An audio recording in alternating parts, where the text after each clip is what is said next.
म्हणजे हे तुम्हाला कंटाळले नाहीत याचा अर्थ तुम्ही शहाणेत असं बी नाही. तुमचे दोष घडले असतील आणि ते महाराजांनी काय केले, पोटात घातले असतील है ना. आणि ऐकलं का बाबा, या लोकांनी एवढं टिकवलं, ही ती निष्ठा त्यांची मानवच लागली नाही. सध्याचा काळ हुंगा समाज, हुंगा तुम्हाला हुंगा कळतो का ती सांगू. कुत्र असतं ना, कुत्र, ते कुत्र एकाचा पदार्थ खात नाही असं हुंगी. तर सध्याच्या काळात समाज हुंगा झाला. ह्या महाराजाचा हुंगा घे, त्या महाराजाचा हुंगा घे. एखादा महाराज नाही पटला की टांगवर गेले केलं. पण अशा काळात तुम्ही पूज्य महाराजाच्या चरणावर 36 वर्ष जर निष्ठा ठेवून आहात, मग तुमच्याही निष्ठेला शतशः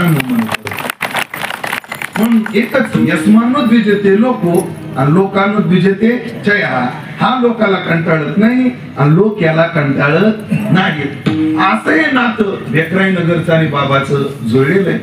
मला चांगलं माहितीये या भेकराई नगर मधला बाबाचा प्रवास कोणत्या कष्टातून कोण्या स्थितीपर्यंत आला हे मी जाणून आहे आणि तुम्ही जाणून आहात. एवढे दिवस टिकण्याचं कारण महाराजांचं निरपेक्ष असणारं जीवन, महाराजांचं असणारं समन्वयी जीवन.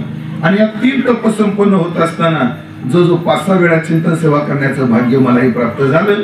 त्यामध्ये या त्रितप प्रति सोहळ्यातही येण्याचं सद्भाग्य मला पूज्य बाबाच्या आज्ञेनं प्राप्त झालं. यावर्षी या उत्सवाला जसं हे एक निमित्त आहे, तसं उभा वारकरी संप्रदाय यावर्षी जगद्गुरु तुकोबाराच्या सदैव वैकुंठ गमन सोहळ्याचा 300कोत्तर अमृत महोत्सवी वर्ष संपन्न करत आहे. तेही औचित्य साधून या ठिकाणी अखंड हरिनाम सप्ताह नाही, या ठिकाणी अखंड हरिनाम द्वादशाह आहे. त्याला सप्ताह नाही म्हणायचं. हे किती दिवसाचा आहे? 12 दिवसाचा उत्सव आहे, म्हणून द्वादशाह आहे. आणि बरोबर मी मध्यावर आहे. मधात निबर असलं की दोन्ही फांदे नीट राहतात बघा, अशी गत आहे. म्हणून असा द्वादशा संपन्न होतो आहे. त्यात सेवेचा योग आहे. ही सेवा पूर्णत्वाकडे जात असताना तुमच्यासारखे सर्व देवरूप श्रोत्यांचं दर्शन